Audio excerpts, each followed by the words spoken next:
Good morning, everybody, or hello, or good day, or whatever, however you want to start it.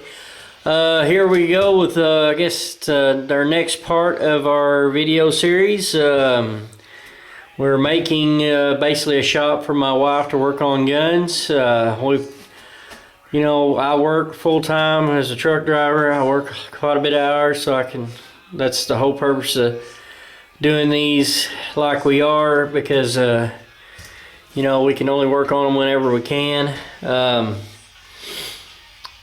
Basically, y'all have heard all that before. This is basically the same kind of building as the other, and we just we had an extra window put in, and this door is different than the last one. Yeah, you can see my wood pile out there. And I've done some wiring. We put a lot of plug-ins. Put a plug in there. As you can tell, that's our safe. That's going to go over here. Sorry about moving fast. I know it's kind of dizzy, but we're going to put our safe over here in the corner. This will be the plug-in for the dehumidifier or whatever that goes inside of it. I'm not going to go into a lot of details on the wiring, because it's kind of hard to video and do it at the same time. But and plus, you need really to get in depth and be taught on wiring by somebody that's really a good expert. I'm not an expert at wiring. I get the job done, but I'm not an expert. I just do it for functionality, or whatever you call it, just to get it done, But basically, it all links together. Sorry about the music. I know that one video's got real loud music in it, so let me turn that off. But basically, all these plug-ins are wired together. We drilled holes in the boards to let the holes go through. You want to drill a hole just big enough for the wire to get through. That way you ain't, weakening the studs. And sometimes you got a little excess left over.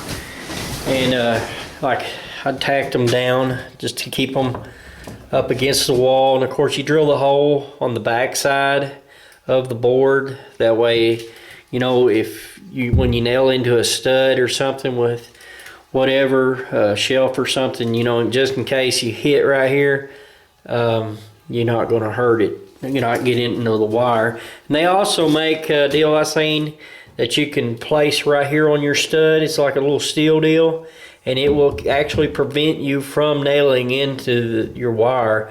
But I mean, really, if you're nailing in there and hit this, that's too big of a nail, really, or screw or whatever. And each one of the plug-ins are tagged into each other. And I know some of y'all are probably thinking, man, you got a bunch of plugs.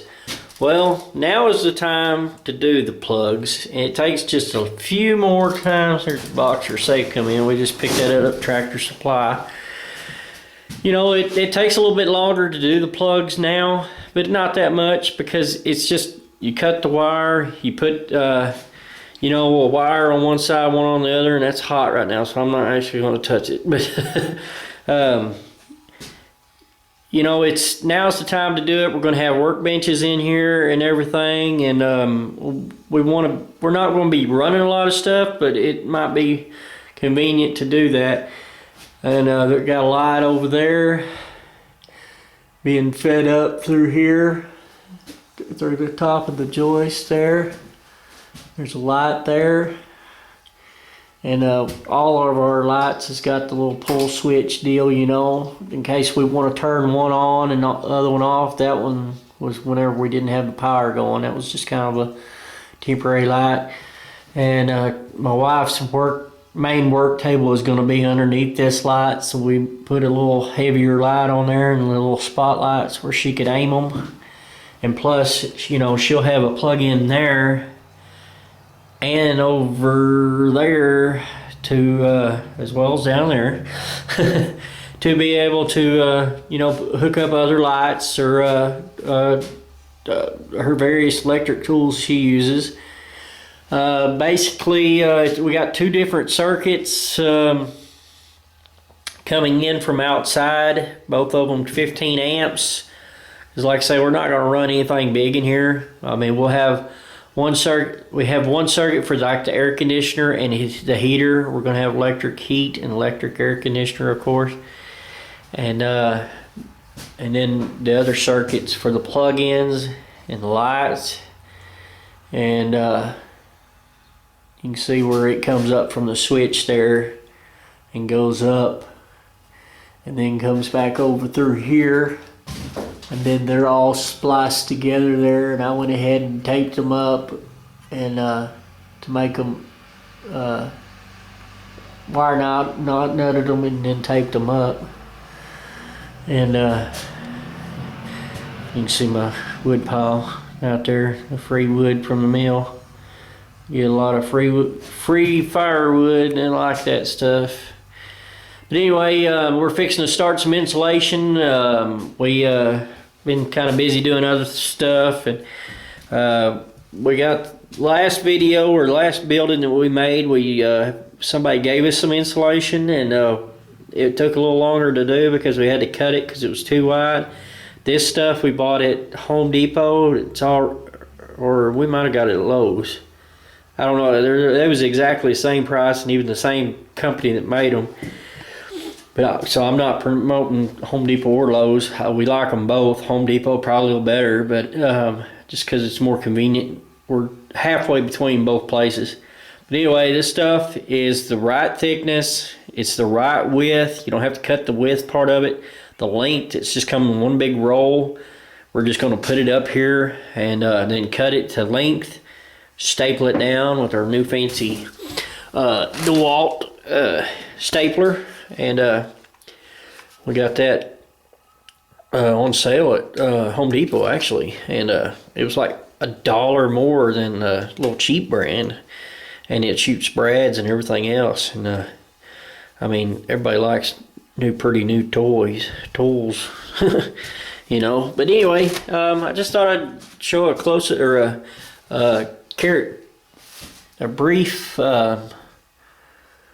video about the progress that we've been doing, and we're really satisfied so far. You know, we're glad we got the building part or the wiring done part, and we're waiting on our income taxes to do the paneling. Uncle Sam's kind of taking a long time of giving us our refund this year as usual, but that's one of the slow ups because we just really hadn't had the money. Sometimes you got more time, you got money, but we found the paneling you can get at Lowe's for $9 and like 24 cents a sheet, and I mean, it's hard to beat that price really.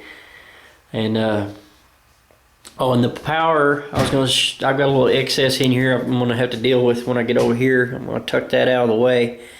But we've got an actual box outside, a weatherproof box where the input comes in and everything. And that way it's separate, you know, it all comes in a little box and connects. And if for some reason we wanted to move this building or move the wiring, we can unhook it from that weatherproof box. And it's just a little square box, metal box with a lid on it. And it works pretty good. It was like $6. I mean, the other one I made like a pipe, 2 pipes I think, and then ran out and then just ran the wires out that way and then connected them, and kind of redneck. It worked too, I guess. I just sealed it all up with silicone and stuff. But I don't know. We're just poor folks trying to do the best safe way as we can, and some of these wires will be tucked in and got out of the way a little better whenever we get closer to it with the insulation working around. We got a little more to do, but not a whole lot. Alright, well, thank you for watching the videos. Alright, God bless. We got Kelly working a little bit. Sorry about the music there. We've worked with music, so hopefully it won't be too unbearable.